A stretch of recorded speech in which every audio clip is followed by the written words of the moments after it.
Greetings, animals. The time has come to finish our reading of More Equal Animals by Daniel Larimer. We were in the Financial Integrity chapter, and we only have a few pages of this book left, so this will not be a long session. And then our next book, I am happy to announce, is Michael Malice's Anarchist Handbook. I'm looking forward to reading that next. Okay.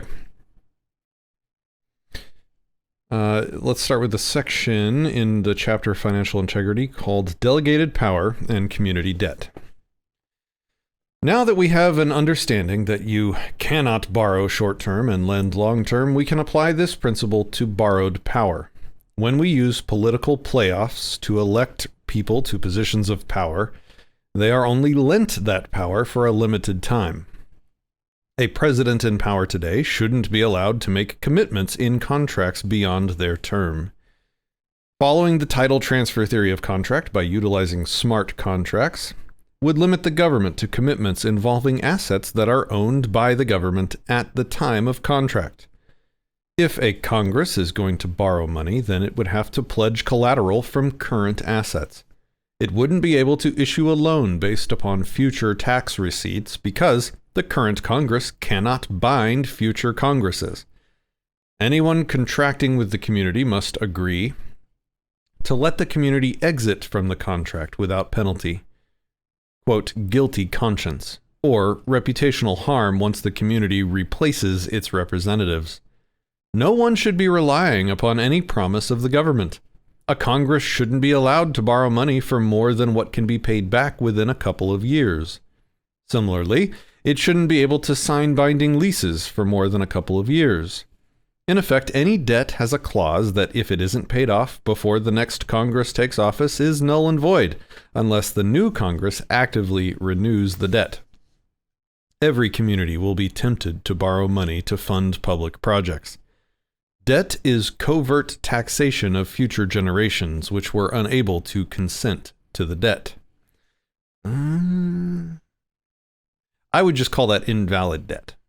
But yeah, okay. Therefore, the best policy is that governments should always pay as they go. If a government wants to build a road, it should first save up taxes and then pay in cash. This discipline provides a critical check on government budgets and prevents corruption caused by transferring power in the form of wealth from future generations to the current generation. Debt is a form of dependency which fundamentally undermines the independence necessary to consent. Any government in debt to a bank is slave to the bank. The bank has the power to approve or deny the loan, and if people need... Debt is a form of dependency which fundamentally undermines the independence necessary to consent? That's a commie notion.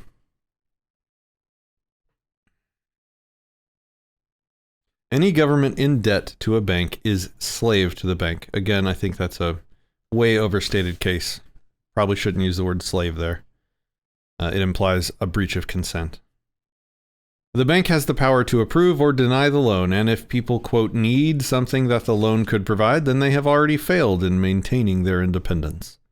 Fortunately, with smart contracts, you can always escape your debt by giving up the collateral. Financial integrity is automatically maintained by following the title transfer theory of contract and is critical for building a sound financial system. A sound financial system is required to maintain a true democracy. While banking and mortgages are possible and permissible, I would recommend a society dedicated to true democracy. Minimize the use of financial leverage. The financialization of everything can quickly blind us to the underlying realities. Financialization versus savings. The easiest way to understand financialization is the abstraction from tangible goods and services to intangible accounting entries. This occurs when people start to confuse wealth and savings with money. When things get too abstract, it's easy to forget that ultimately everything boils down to title of real things. Financialization can reallocate these real things, but it cannot produce wealth. It can transfer things from one person to another, but it does not create new things. Money allows you to buy goods on the market today. Saving money allows you to buy goods on the market tomorrow or next year.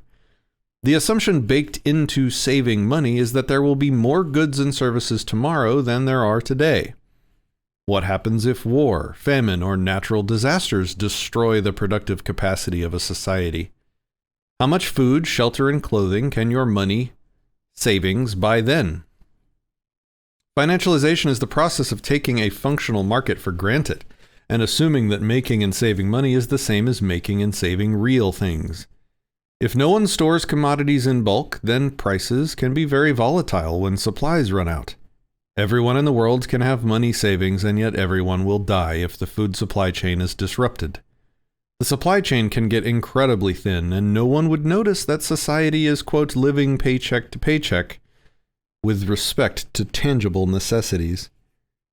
Prices don't rise until supply is truly scarce. People can construct fancy derivative contracts which allow you to hedge against monetary loss, but they do nothing to help you hedge against real loss. Suppose you bought a derivative that allowed you to hedge on the price of food. Suppose you speculated correctly and doubled your money. This does not create any more food. It merely increases your priority in getting what scarce food exists. Collectively, society does not have any more, quote, food savings just because you bought a financial hedge. In a real famine, the price of food can go to infinity relative to money, and in such a situation, the financial hedge would be unable to give you infinite money. A derivative is similar to betting on the outcome of a sport. In this case, the sport is the free market, and the score is the price of goods. With smart contracts, you would not be able to place a bet without having title to the assets you would be obligated to pay if you lost the bet. There would be no bookies coming to break your knees when you lose big because the assets would be in escrow. This also means that there would be limits to the payoff. If you wanted to hedge against the price of food doubling, then you would enter a contract that doubled your money if the price of food doubled.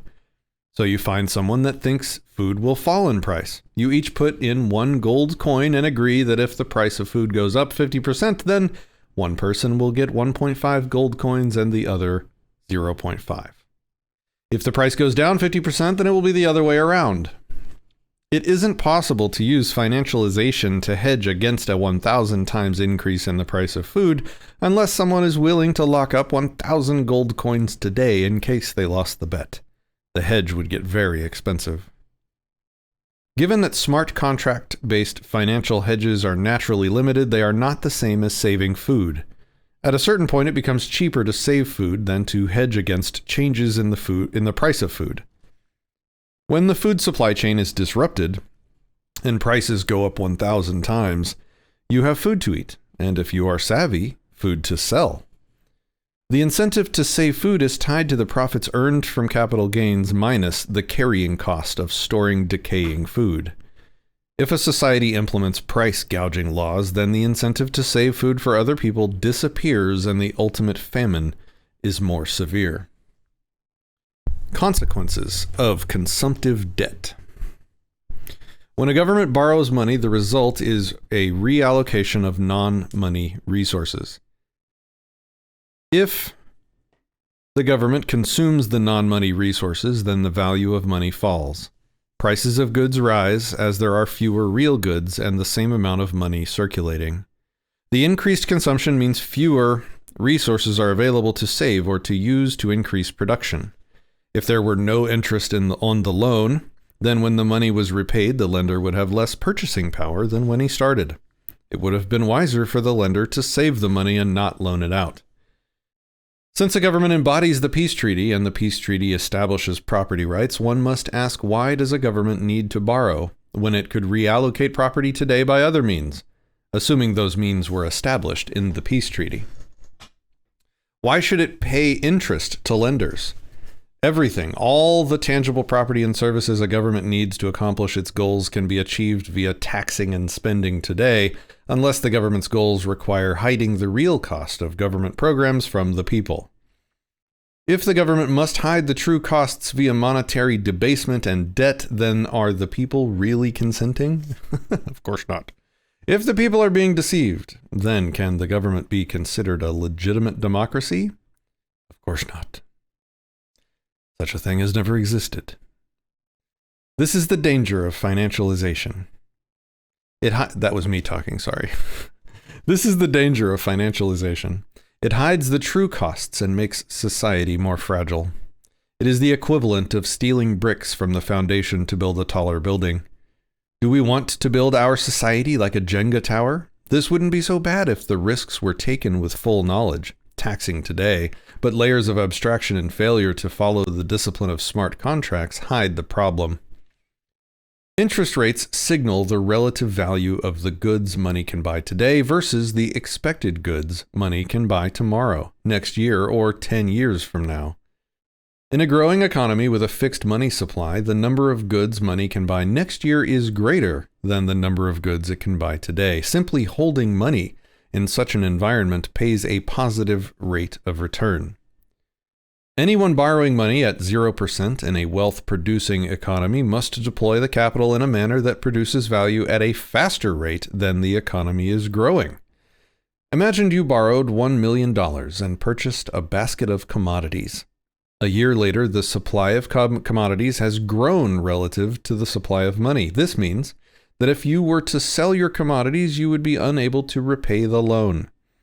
In order to repay your 0% interest loan, you would have to use the commodities you purchased to produce even more commodities than you started with. If you are not at least as productive as the rest of society, then you will not be able to repay your loan. Clearly, borrowing for consumptive purposes is a net loss to society. You have to be an above-average entrepreneur to earn an above-average rate of profit. Given what we know of moral hazard, what are the chances that a government employee or politician who makes the same money no matter what will outperform an entrepreneur who is risking his own money and makes money proportional to his success? A government seeking to maximize its real income would want to only tax the surplus production and never eat into its seed corn. Borrowing money is like overfishing. Each year, the number of fish in the sea will decrease because fish are being eaten faster than they can reproduce. Government debt and financialization enable stealth, quote, overfishing. Once you start overfishing, you must increase the rate of overfishing in order to maintain the same level of consumption. Eventually, you eat the last fish, and the next year there is nothing you can do. It could take decades of underfishing to allow the fish population to grow back to levels that could sustain the prior level of consumption.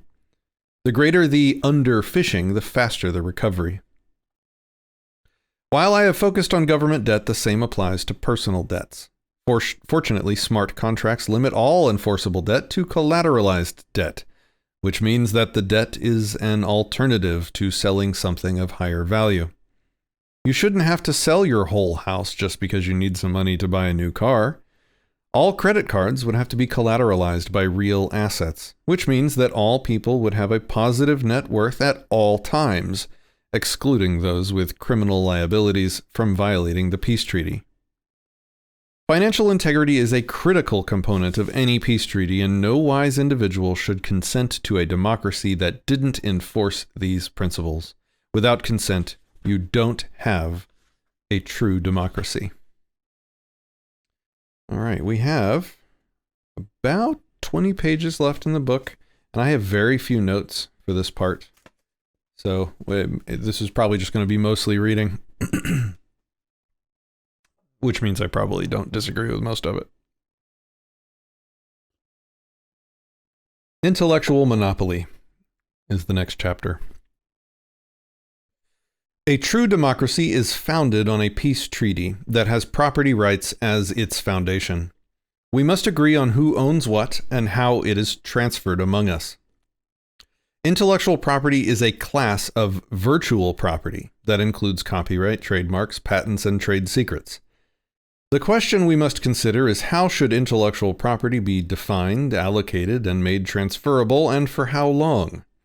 Is it something that makes sense within a true democracy? I am going to recommend that a true democracy should not recognize intellectual property based upon the arguments in a number of books. The book Against Intellectual Property by Baldwin and Levine provides an in-depth look at how patent law hindered the Industrial Revolution by decades. True to its title, the book is freely available on the internet and also for sale as a paperback. Another book, Against Intellectual Property by Stephen Kinsella, also makes a strong case and is also freely available. If you think that intellectual property is necessary and valuable, then please read these books. That said, I would like to add a new argument against intellectual property. The premise of a true democracy is developing a peace treaty and then enforcing that treaty by maintaining your independence. The goal is to decentralize power and avoid creating dependence upon others. Intellectual property serves to centralize power and create dependence. It authorizes one person to have a monopoly over an idea, and the rest of society is now dependent upon this person. If you were to form a community around the idea of independence, then the community would be taking proactive measures to combat the tendency of individuals to put personal profit over group independence. Group independence being necessary for the group to defend the independence of its members. Such a community would not allow itself to become dependent upon any single point of failure. From this perspective, a community would not purchase any technology or art from a monopoly. In fact, one could argue that technology should not be allowed to be widely distributed until others are able to replicate the idea, which is... that comes with a lot of problems and real victims and barriers to business. In this case, a patent becomes a means of disclosure which enables competition and prevents dependency. This is in stark contrast to intellectual property laws which grant a monopoly over the use of a technology and anything derived from it. This monopoly then hinders innovation and comes at great expense to society. In fact, I believe the expense to society is greater than the profit to the artificially created monopolist. It would be cheaper to compensate inventors in other ways than to grant them a monopoly. Absent artificial monopolies, everyone would have to compete on the production and distribution of technology and copyrighted works of art. This would rapidly drive down costs and enable widespread adoption and adaptation. The profits would accrue to those who were able to identify good areas and bring them to market the fastest. Your lead time provides a profit opportunity, but so does the brand and reputation you accrue as the creator. In a globalized society, manufacturing is often centralized by economies of scale. This scale enables existing firms to copy an idea and distribute it through pre-established channels faster and cheaper than a new startup. One theory of intellectual property is that inventors can hire a company to manufacture their inventions without worrying about the manufacturer competing with them in the market. There is already a solution to this with smart contracts. An inventor would approach the manufacturer with a non-disclosure, non-compete agreement. The manufacturer would then post a bond that would be paid to the inventor if they violated the agreement. Additionally, manufacturers would have a reputation to maintain if they won a shot at future business from other inventors. Furthermore, in a highly modular society practicing the principles of independent communities with randomized import taxes, no one would have a global monopoly on manufacturing and distribution. Every community would have its own manufacturers, and the inventor would be able to build a healthy local business around his inventions. There is a fundamental difference between property and non-property. Property was created as a means of resolving a dispute over who gets to control a unique thing. It is only possible for a single person to control real property. Ideas are replicated, and everyone can utilize them at the same time. In a dispute over how to divide a cookie, the easiest way to resolve it is to clone the cookie. Property only becomes an issue when cloning is not possible. Since all property rights are derived from a peace treaty, they are only enforceable under that treaty. This means that prior to entering the treaty, there is no patent or copyright. Now, Ask yourself whether you would give up your natural right to use any of the millions of ideas you learn about or Now ask yourself whether you would give up your natural right to use any of the millions of ideas you learn about in order to have a monopoly on an idea that you were, quote, first to document. Now ask yourself if you would give up your ability to innovate simply because someone else independently came up with the same idea as you. It has become common practice in industry for major technology companies to enter a, quote, patent treaty, whereby they cross-license entire patent portfolios. The free market is actively utilizing patents to nullify patents and return markets to open innovation. Patents are like nuclear bombs. They represent mutually assured destruction. Companies are forced to pursue patents not because they want a monopoly, but because they need to defend their ability to compete against those who would use patents against them. Wouldn't it be simpler to just agree to a massive cross-licensing deal as part of the peace treaty, with the net effect being that intellectual monopoly is illegal? The logical outcome of patent law is large companies have a monopoly on everything by virtue of cross-licensing and are free to innovate, while small companies, which have no patent portfolio, are unable to enter the market. It is very rare for any invention to be completely independent of existing inventions. This in turn gives big business extreme power in negotiations, forcing the inventor to sell his patent for pennies to a conglomerate which reaps all of the monopoly profits. In the course of my career, I have applied for and been granted a number of patents. This process cost me and my businesses hundreds of thousands of dollars. The primary purpose of these patents is to prevent others from patenting the ideas and then preventing me from utilizing them. The secondary purpose is to have something to cross-license in the event someone attempts to utilize their monopoly right to restrict my business. It would be so much easier if I could join a community where patents didn't exist. Not once did the presence of patent law motivate me to invent. Not once did patents help bring my products to market or make me money.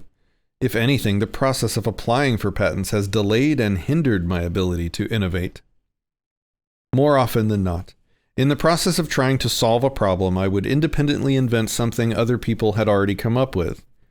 It is quite common that multiple people around the world simultaneously make the same discoveries. Necessity is the mother of invention, and any time two intelligent people are attempting to meet the same need, it is likely they will independently invent the same thing.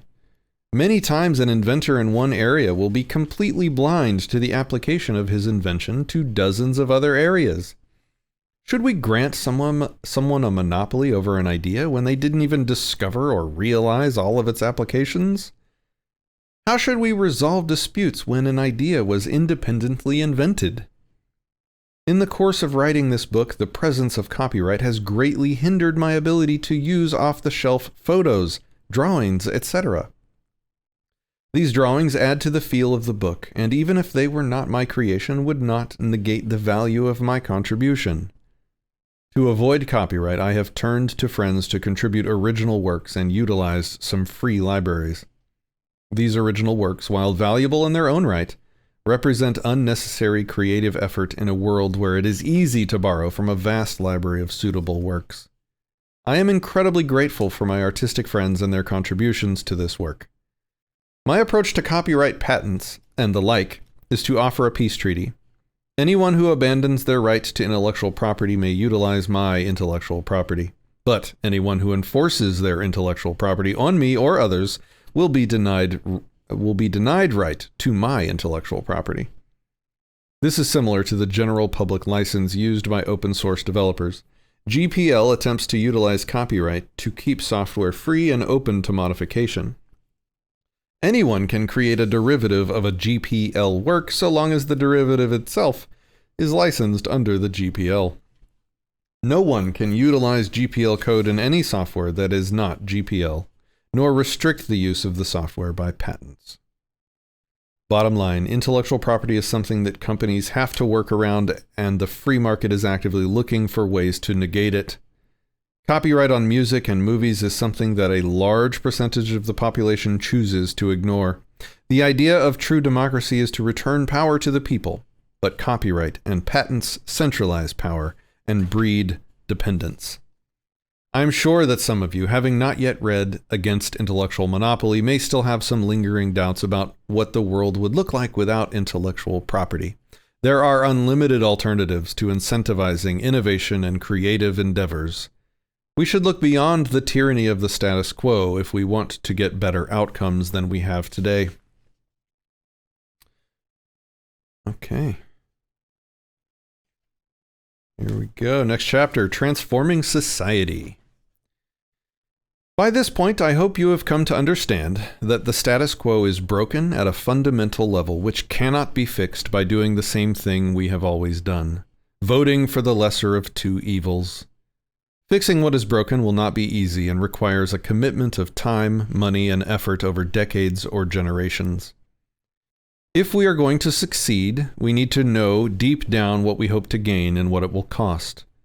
That said, we are at a unique moment in time where people are ready for change and existing institutions are failing.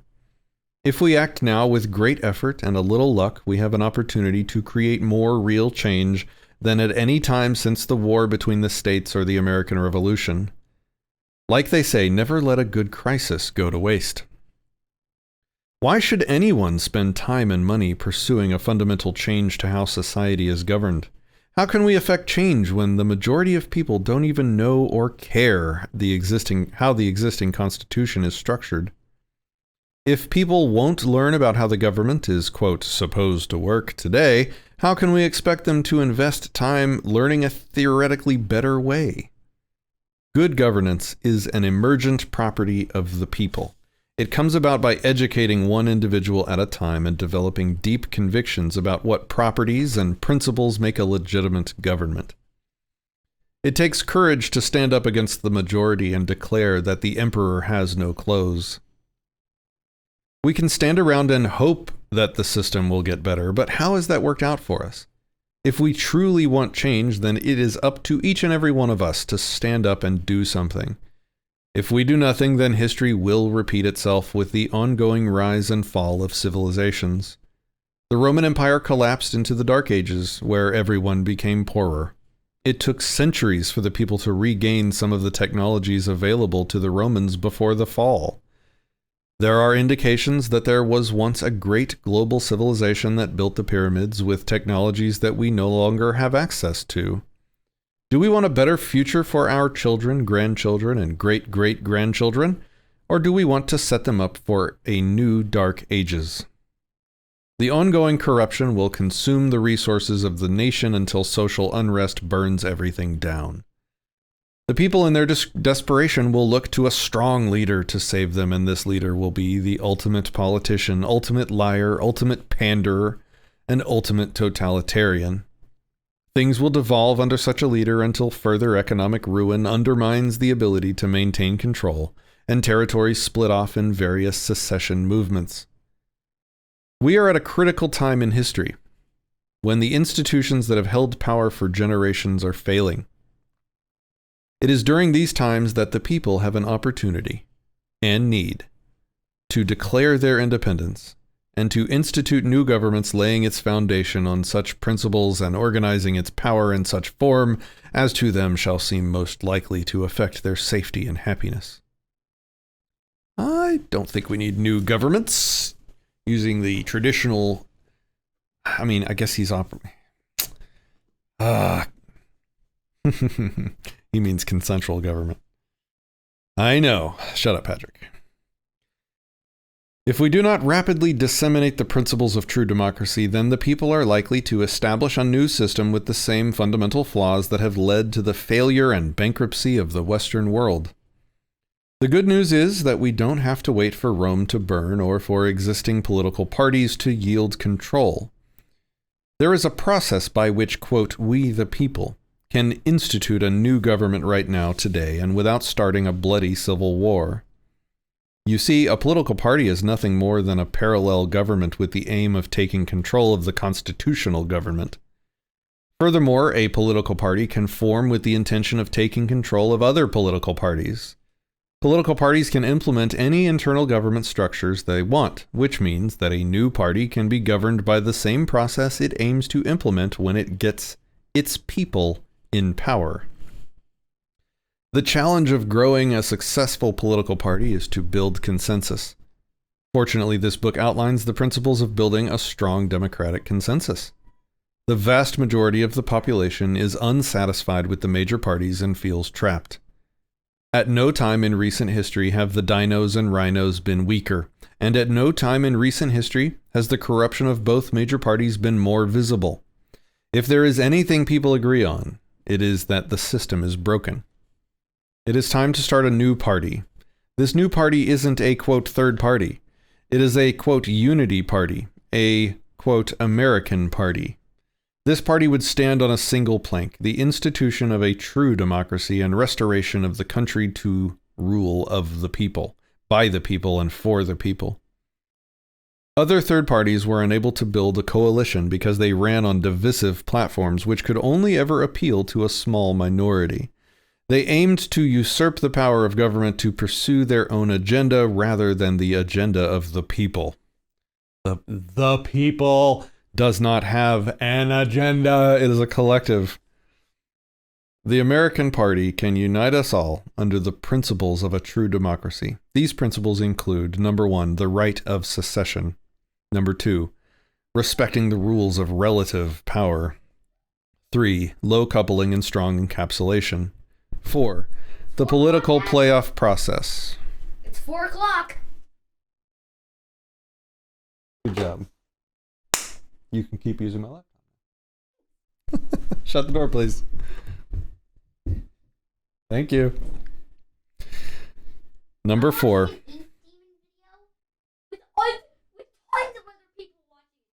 Okay, shut the door, please. Number 4, the political playoff process. Number 5, title transfer theory of contract. The best part of the American Party is that by following its own process, it is necessarily a local movement that organizes in one county at a time, and then the counties organize one state at a time. Then the party can organize a national campaign. Once the American Party is able to gain ground in a single county, it is unlikely to ever lose ground again. This means that time and energy invested in winning one election isn't lost when it comes time to campaign for the next election. Unlike other parties in which the candidate is chosen by questionable backroom deals and the media, the American Party selects its leader via a truly democratic process, which its members, by virtue of membership, have already accepted as the legitimate leader. This means that once people adopt the American Party, they can participate in the local primary and then vote the party line. Oh man. All other parties require voters to consider their evolving platform and then evaluate whether the candidate is truly sticking to that platform. The voters in other parties have little to no say in the platform or in the selection of eligible candidates. One thing is certain, by voting for the American Party, you are working to increase the power of the people, whereas voting for any other party, you are supporting a process which has already demonstrated to fail the people. Freedom from me. You don't vote for a party. You vote for a candidate running under the name of a party. Freedom from media bias. Perhaps one of the biggest challenges facing all political parties is getting media coverage. Whether you are a rhino or a dino, the candidates in the primaries all depend upon big campaign budgets and free media coverage. Local candidates have a challenge getting known, and it's hard to know what people stand for just because they opt to call themselves a rhino or dino. In effect, the governance of the rhino and dino parties is as much, if not more so, controlled by the owners of the major media companies as by party insiders. Whatever dino process is used by the major parties is obviously compromised by the overtly non-democratic influence of the major media. The rhino and dino parties are not truly democratic, even if they give the appearance of democracy by voting on nominees. Candidates participating in the American Party, TAP. primaries, candidates participating in the American Party, TAP, primaries require no media coverage in order to get the party nomination. This greatly levels the playing field for anyone looking for TAP support. Unlike other parties, the goal of the TAP party is to... Okay, the P in TAP is party, so you shouldn't say the TAP party. That's saying the American Party is to change the election process. By voting for a TAP candidate in the government elections, you are automatically ratifying the candidate you believe is legitimate, democratically elected representative, even if you know nothing about them. This is in stark contrast to voting in the Dino or Rhino primaries. Wait, what? By voting for a TAP candidate in the government elections, you're automatically ratifying the candidate you believe is a legitimate democratically elected representative, even if you know nothing about them? Is he suggesting that you use the political primary process he described earlier to identify a candidate that you then run in normal American political primaries? And then you would have the people vote for them in the normal statist government elections? To give them normal statist government power? Hell no. This is in stark contrast to voting in the Dino or Rhino primaries. Who in their right mind would recommend replacing the national election process with the process used by the Dino Party? Candidates for the American Party require limited media coverage at the local, state, or national level. Instead of marketing candidates, all the TAP marketing is universal, pitching the process over the people. Once voters buy into the process, they can participate in the political playoff primaries or not, and then vote the party line. The only time the TAP party would have to create marketing for individual candidates is in jurisdictions where the party affiliation isn't listed next to the candidate's name on ballots. TAP primaries could be open to people from all other parties, Rhino and Dino included. Unlike Rhino and Dino platforms, which are generally afraid of allowing the opposing party members to vote, individuals from other parties cannot corrupt TAP process. The interesting thing about the TAP platform is that it works at all scales, and once a community adopts it, then the fight is truly over. People would have to use the political playoff system to reach consensus on replacing the system, and maintain that consensus for years. A national campaign is not necessary. Instead, the party can focus on individual counties and then states. A state that fully adopts the principles of this book would be in a far stronger position to deal with state independence due to its internal unity. Once enough states have adopted it, then the states can call a constitutional convention. The convention would focus on reorganizing the federal government as a democracy of independent states where each state has a right to secede and an equal vote. Decentralized autonomous communities. Even if the existing political system is resistant to change, people can come together to form groups of 1,000 or so people that govern themselves by the principles in this book. The purpose of these groups would be to achieve increased independence for their members. This increased independence empowers them to more effectively ignore or resist outside attacks on member rights. In many cases, these groups could be formed out of existing churches, charities, and militias which aim to be democratic in their processes and achieve independence for their members. As these decentralized autonomous communities, DACs, multiply, they can form a community of communities. The process can repeat until the world is composed of communities and independent communities of independent people.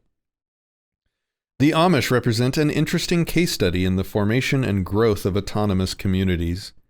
They have been so successful that they have even secured exemptions from Social Security because they take care of their sick and elderly. Amish communities are organized into districts which have a couple hundred people or about 40 families. Dunbar strikes again. Each district has its own internal governance, which makes decisions about how their district will honor and implement the, quote, Amish way. The Amish way is to be, quote, separate from the world, which is another way of saying independent. While the Amish are largely independent, It appears they backed into it by strictly following their interpretation of ideas in the Bible. Independence isn't the explicit goal, but rather the effect. A neo-Amish community could utilize the ideas in this book to build a framework to determine which technologies are okay and which are not based upon how they impact community independence, instead of whether they foster pride or other, quote, sinful behavior. For example, if the goal is independence, then all new technologies would be evaluated based upon the amount of dependence they introduce. Dependence could be measured by how long the community could survive without outside trade or how many alternative sources are available. You might find that the neo-Amish would allow electric cars powered by solar panels but forbid gasoline and diesel because they depend upon a steady supply from the, quote, English, the non-Amish. In communities that have their own oil wells and local refineries, they could allow gasoline or diesel vehicles. They would shun GMO crops and rely upon their own seed harvesting. They would favor trading with other neo-Amish and even old Amish groups over trading with the, quote, English. With a strong focus on building community independence, it is likely that the neo-Amish would do a better job of setting themselves apart from, quote, the world than the Amish. It would be fascinating to see if the pursuit of independence and strong community consensus resulted in deriving other common Amish behaviors from a new line of reasoning. Perhaps the, quote, plainness of their dress code would be the outcome of a community dedicated to producing its own clothing and minimizing the temptation to become dependent upon outside fashions. Perhaps the simpleness would reduce temptation to keep up with the Jones, which can turn into a source of dependency. There is no single way to be Amish, as there is a huge variety in the rules from district to district. A person raised in an extremely traditional Amish district may choose to leave and join a more relaxed Amish community. In the same way, there is no single way for a community to achieve independence. Some communities may opt for complete self-sufficiency with few exceptions. Other communities may opt to allow all kinds of goods and services from the outside world so long as they feel there are ample independent suppliers, or that the goods are durable enough to last if resupply was cut off. Perhaps some communities would attempt to distinguish between independence over necessary and unnecessary items. Games could be imported, quote, tax-free, but food could not. Oh, man. Okay. While Amish districts do cooperate, they do so without hierarchy. There is no, quote, president of the Amish, who is regulating the behavior of all Amish church districts. In effect, every Amish district is a semi-autonomous community able to set its own future. Despite the lack of top-down authority, the Amish have maintained a strong group identity and have largely succeeded in becoming independent from the English non-Amish. Individuals seeking to improve their independence can utilize the ideas in this book to join together with other like-minded people to form a community that greatly increases their total independence, far beyond what any individual could achieve on his own. Whether working within the Dino and Rhino parties to bring TAP principles, joining TAP to put true democracy supporters in power under the existing system, hell no, or separating from the world and forming your own group, there are ample ways that you can make a difference.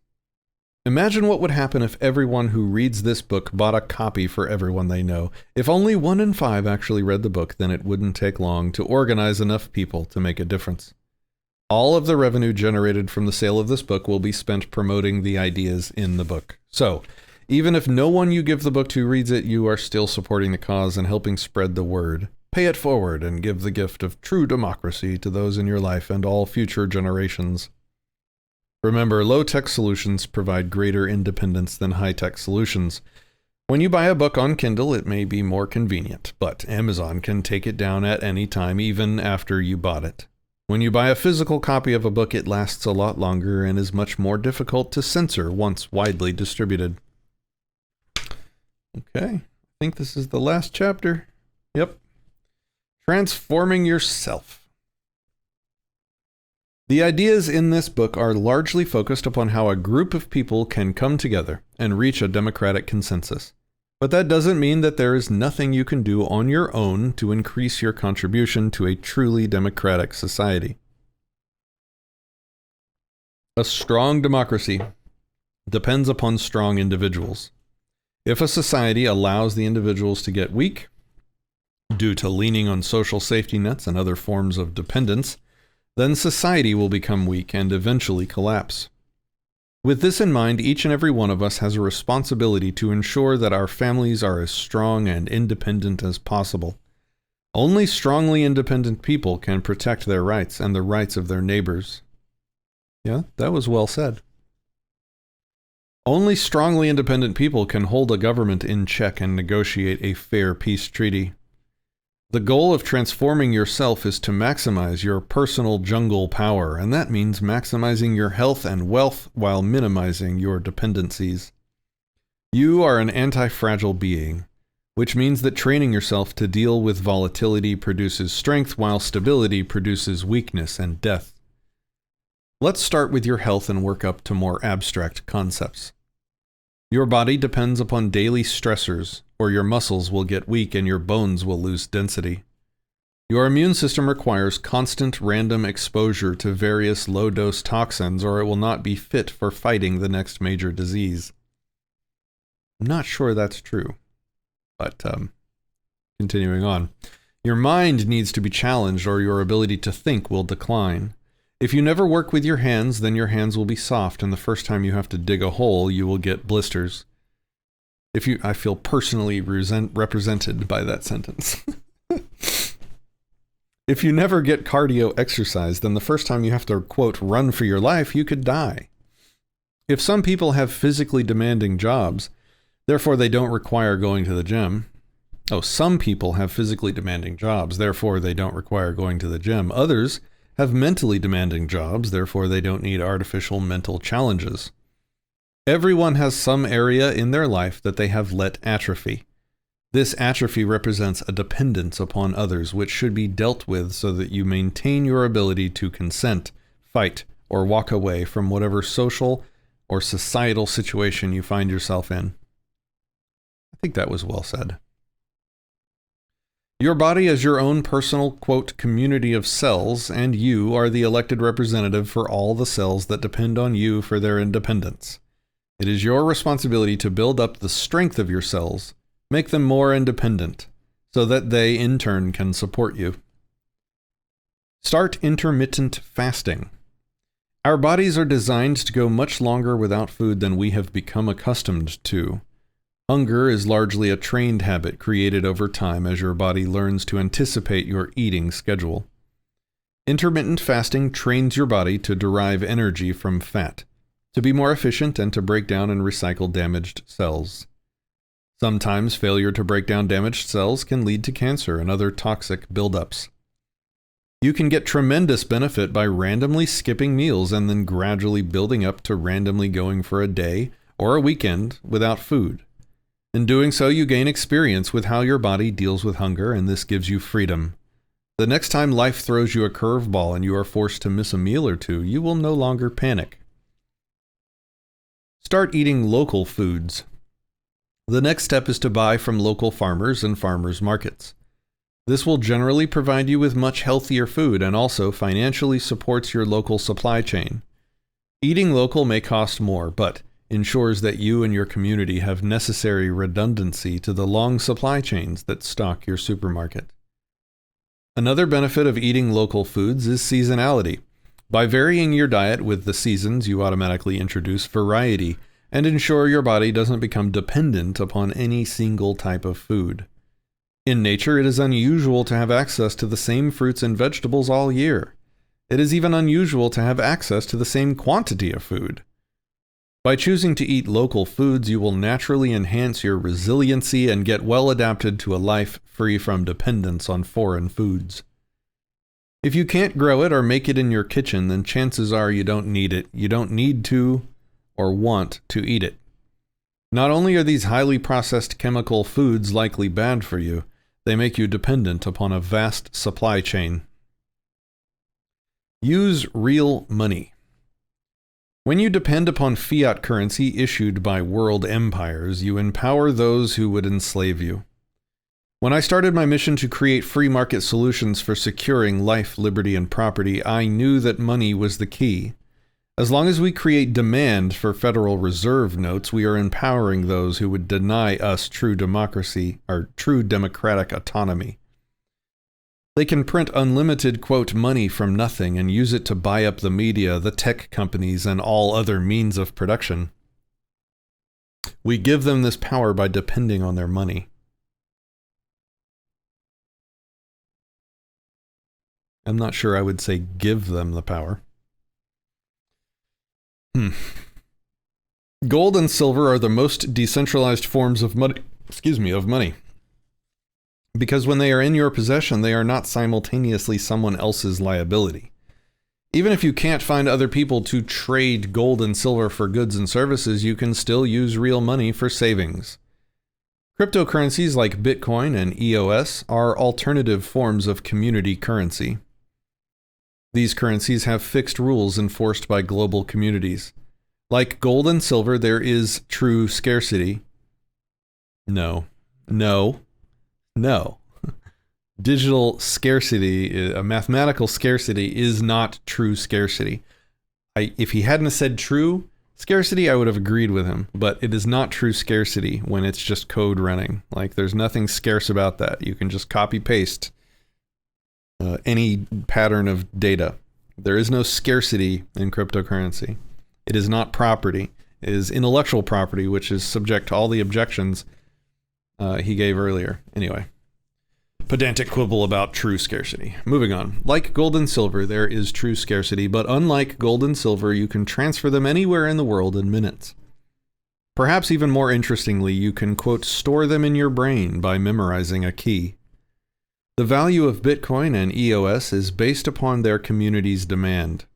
In this sense, they are no different than gold and silver, except the gold and silver community has valued the metals from the beginning of time. The biggest weakness of cryptocurrency is its dependence upon complex technology and largely centralized internet infrastructure. In the spirit of anti-fragility, having a diversified portfolio of gold, silver, Bitcoin, and other cryptocurrencies can enhance your independence and give you more financial freedom. Neither a borrower nor a lender be. Debt is the opposite of wealth, and therefore makes you dependent upon future revenue streams to pay off the debt. Even using debt for investing purposes introduces leverage to the equation. Leverage magnifies volatility. With enough leverage, a 1% move in market value can wipe out all of your assets. Neither a borrower nor a lender be, for loan oft loses both itself and friend, and borrowing dulls the edge of husbandry. As Shakespeare noted, borrowing dulls the edge of husbandry. Husbandry is a word we don't appreciate much these days, but means the management and conservation of resources or the care, cultivation, and breeding of crops and animals. Borrowing is a huge indication that a living system is failing and would die without becoming dependent upon others. When you borrow from others, you take upon yourself the random risks of the universe and promise to another a stable income. Over time, this creates a one-way transfer of wealth and power to the lenders. It is through the use of debt that the banking system implements the fractional fictional reserve banking fraud. I explained how this fraud works in the chapter on financial integrity. It is sufficient to know that if individuals diligently avoided debt, then the bankers would have a much harder time undermining a gold standard. When you lend to another, you weaken them by enabling their dependence, and, ironically, such a loan could make you dependent upon them. J. Paul Getty once said, quote, "If you owe the bank $100, that's your problem. If you owe the bank $100 million, that's the bank's problem." Lending more than you can afford to lose, or lending too much to a single individual, can make you dependent upon them instead of the other way around. When we think of borrowing, we normally think in terms of money. However, money is just the most marketable commodity. Renting a house is like borrowing a house, and your rent is the interest. The primary difference between renting a house and borrowing to buy a house is that you do not take the market volatility risks.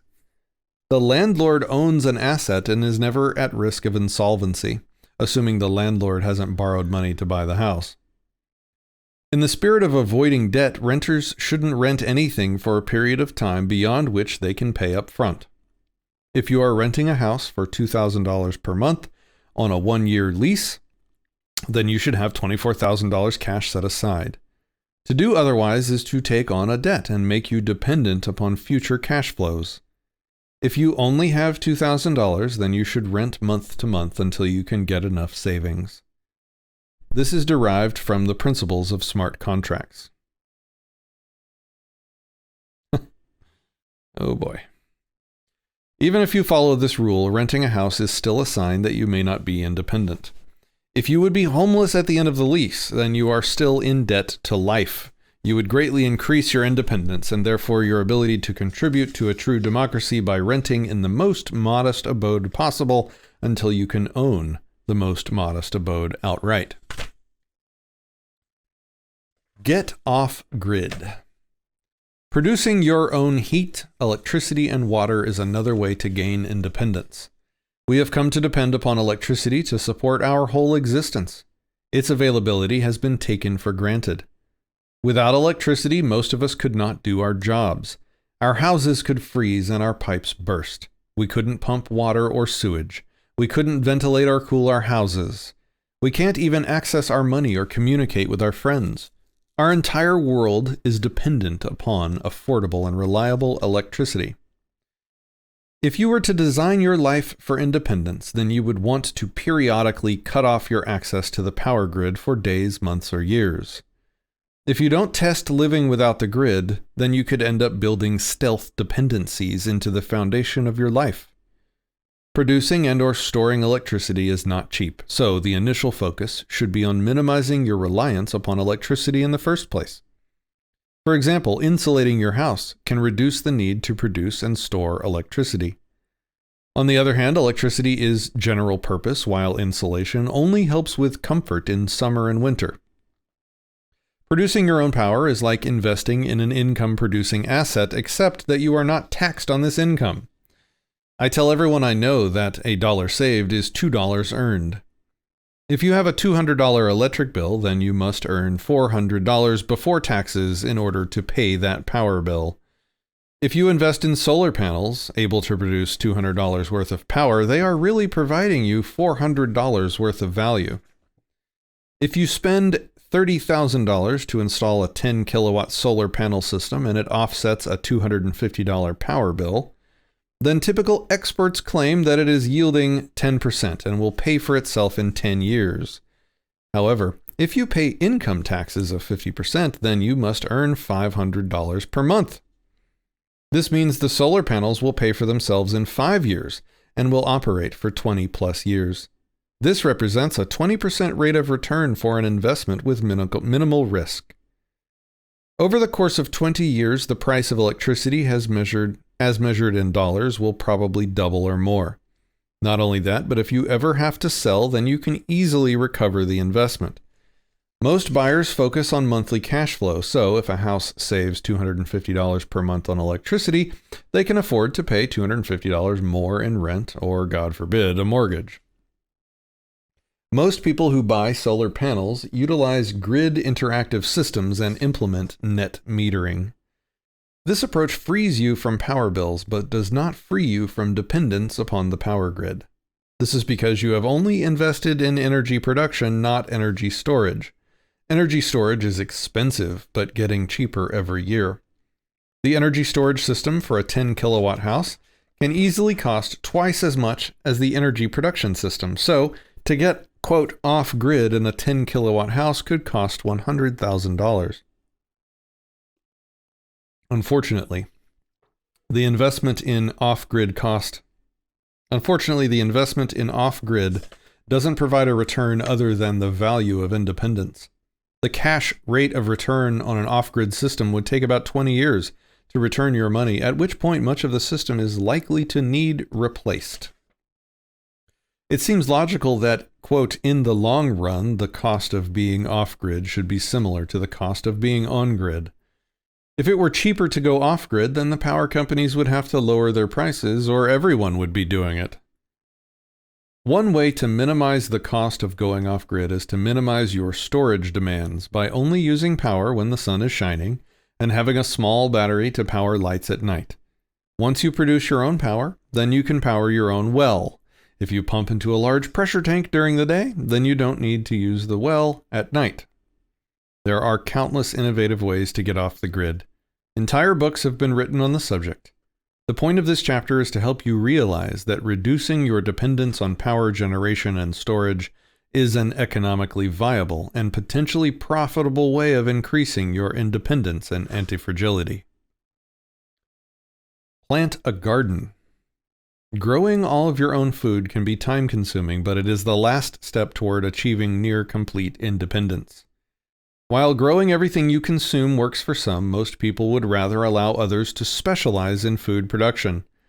Even if you don't grow everything you eat, there is still value in maintaining your knowledge of how to do things yourself. Maintaining a small garden can be like going to the gym. It maintains your food-growing muscles. The simple knowledge that if push came to shove, you can fall back to producing your own food is empowering. The size of the garden that you would have to plant to feed your family year-round would be massive. I don't think that's... I mean, yeah, I think it'd be cool to know at least how to do it, right? That would be important knowledge. Conclusion. By transforming yourself to maximize your autonomy, you improve your ability to say no when negotiating your peace treaty with society. How can anyone fight a war for independence if they do not have an independent supply chain for the necessities of life? How can we grant consent if we can't say no? How can we have a true democracy without the consent of the governed? How can we maintain a democracy without the credible ability to secede? It all starts with maximizing individual independence and with choices you can make today. If you enjoyed this book, please check out my website, moreequalanimals.com, for my latest blog posts and to subscribe to my mailing list. We must work together to bring true democracy to the world. All right, this concludes More Equal Animals, my critique and reading of it. If you've enjoyed this series, please leave a comment and let me know. And if there's something you would like me to do more or less of, let me know that too. I'm always interested to hear your feedback. What are my general thoughts on the book as a whole at this point after having read it twice and critiqued it once? I think there's some really good stuff in there. And I think there's some stuff that I would want nothing to do with in there. And this is not like me having taken notes and I am ready to give you a summary. So this is just going to be random thoughts, unordered at this point.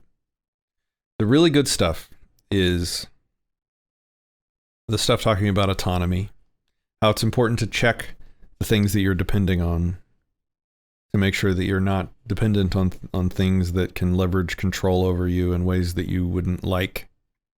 That's good stuff. The stuff about fasting from random goods and services and things that you might depend on in your life, not just from food, is a great idea and is something I'm working on implementing in my life, just in general. I like the thought experiments of looking at the Amish. I like the structure of how to incorporate randomness and simplicity into a political, as he calls it, a political playoffs process to come up with sort of voluntary leadership for for jobs that are consented to by the people. I like the focus on consent and the ability of secession down to the individual. Without that as a cornerstone of the book, I would have rejected the entire thing outright. So it's good that that was in there a few times pretty clearly. The things I take exception to are the things that would interfere in my ability to be successful in business. Things like the random import taxes. So like if I'm running a business and the community that I'm a part of rolls the dice for the year and decides that something my business needs is going to have a random tax assigned to it that will immediately put me at a disadvantage in competition with any other company outside of my community that isn't dealing with that tax. And competition, this is what I was talking about with Mike a week or two ago, was that competition, just like competition in sports, competition in professional sports is won or lost on the absolute, at the very edges, the very margins of skill. Like professional sports, the athletes involved are the top of the top of the top of the Pareto curve. They're the tiny percentage, the very most successful, the very most apt, athletic, competent, intelligent, skilled competitors. That's where the competition happens in those arenas. So even a tiny deviation in skill is a win or a loss at that extreme. The exact same thing happens in entrepreneurism and starting a business. When you're competing in the market against other businesses, you're competing at the margins, at the extremes of human capability to compete in business, in whatever market or industry you're competing in. And so any little advantage or disadvantage can win or lose your entire company. Your company can survive or die on tiny little changes in supply and demand, in market environment, in relationships, in any little thing can make or break the company. Or at least, make or break your success against your competitors. And so as a business owner, as an entrepreneur, I would never, ever, ever consent to associating with a community that wanted the right to randomly affect the things that my business would need to have supplied to it. Never, ever would I consent to something that might add any barrier whatsoever to me out-competing my competitors in the market for my business. I can't imagine any entrepreneur would ever consent to that, because it's won or lost at the extremes at that level. And even little changes can make or break your business. It would just be anathema. Like, it would just be completely stupid to try and to consent to an organization like that, to give an organization power over that stuff. As an entrepreneur, what would be the effect of rejecting that sort of limitation? Well, you'll be on an even playing field with other businesses, but the downside might be that your business will be more fragile in all the ways that I think he was right about in the book. That's called risk. That's part of the risk in being an entrepreneur. But you're on the other side, you're taking a risk that your community will roll the dice and randomly select some randomly high tax on some good or service that you depend on for your business. Another problem with that is labor.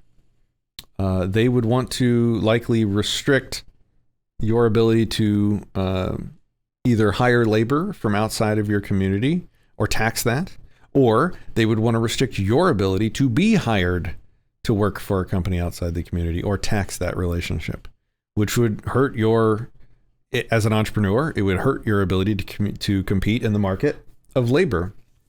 And as a consequence, hurt your ability to compete in the market as a company.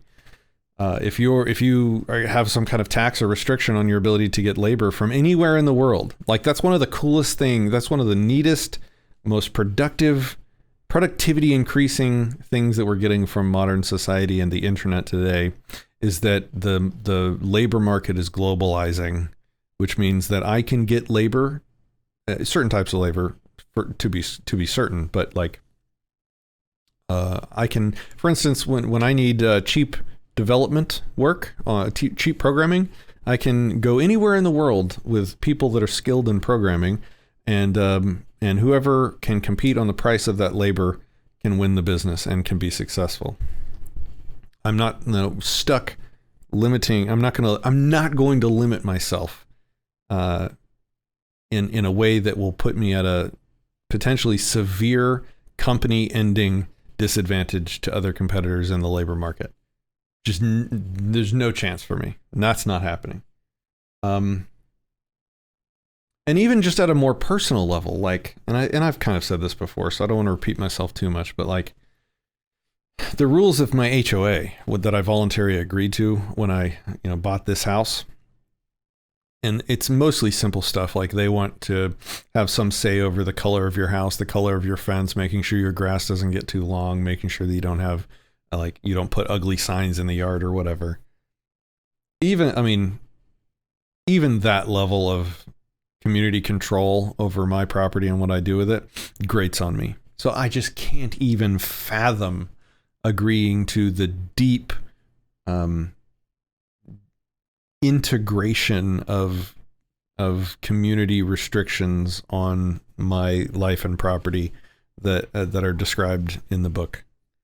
I would want to be a part of a community of people that were interested in these principles at an individual level, but that didn't want to mandate them top down from the community. Like, as an entrepreneur, I think it's a cool idea to, maybe attempt to fast from certain supply lines when possible, when it wouldn't severely destroy your business to do so, or destroy your business in competition, for example, to test your supply lines, to make sure that you had resiliency and redundancy and backup supplies of the important assets or whatever. That's great. But I'm going to be in charge of that, so that I only have this is kind of the reason behind that. Like, I'm only alive for a little while. I have a limited lifespan. I have a limited amount of years of functional action in the world that I can take action, that I can do things, that I can run a business and succeed or fail. There are some catastrophes that are likely never ever going to occur to me. But if they do, it would be really bad, right? What am I trying to say? The people that self-limit will make it through those more rare bad times better.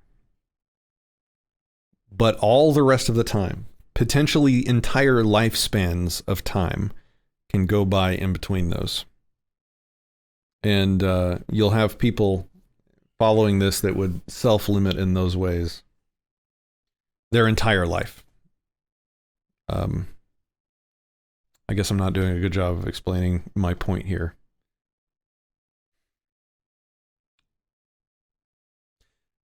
The summary is basically what I said. Like, I would be interested in implementing something like this, but without the community control over the import and taxing and blah, blah, blah. Like, I would like a group of people that are interested in the principles at a self-controlled individual level. Like, hey, it's a good idea to try fasting from things.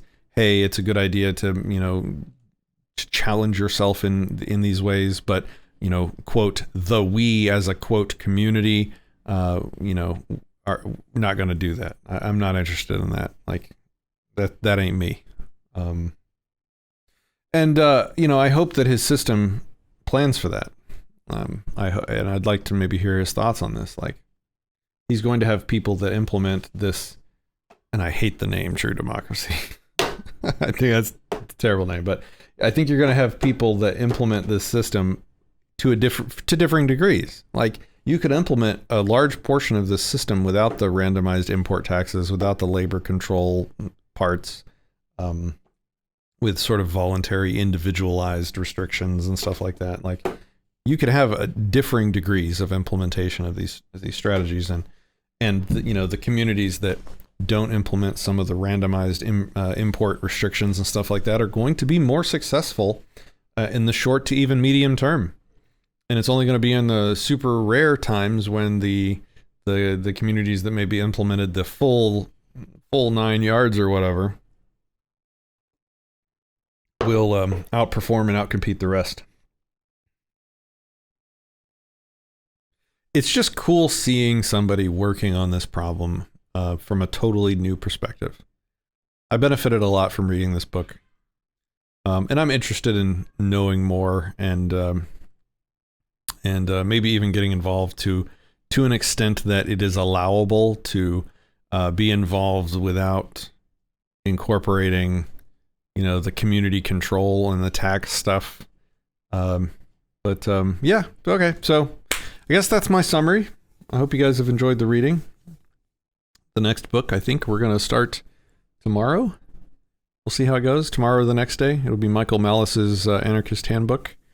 And I will see you guys next time. Have a great day.